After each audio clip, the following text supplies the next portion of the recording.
De vrouw waart vreed met verwoestingsoontroffen in haar wenning onder Frederik Ruijstraat. En daar letter is de sectiedien op het lichaam. De sectie heeft uitwezen dat de vrouw toch geweld om het lippen gebracht is. Maar geweld, hoe dan? Dat kan ik net zeggen, want dat zou natuurlijk een heel grote zaak een beïnvloeding kennen, want we moeten nog een hele grote tjongejaar in deze zaak. Alles kennen wat dat betreft dan het werkje. Dus we kennen meestal toch die iepening van zaken, kennen we het meestal daarop beïnvloed eruit zien. En dat willen we liever net. Een 44-jarige vrouw wie ek in de wenning en hier ligt de verwoenings. Hij is oppakt en is de enige verdachte in deze zaak. De verdachte had op dit moment een bekentenis al alleen.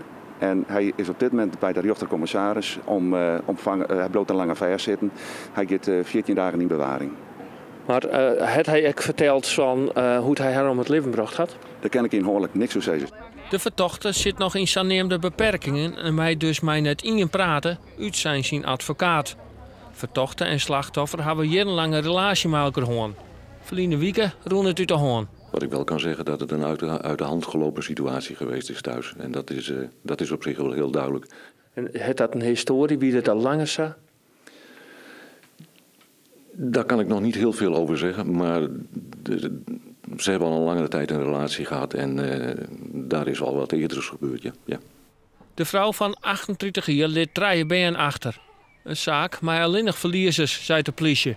Het is een hele trieste zaak. Hier in deze zaken zijn alleen nog maar verliezers. Er is een man oppakt, er is een vrouw stonden en er is iets bij belutsen. Nou, triester kan je het eigenlijk net maar zien. De politie is nog druk dwaande met het onderzoek en zal nog tientallen jaren.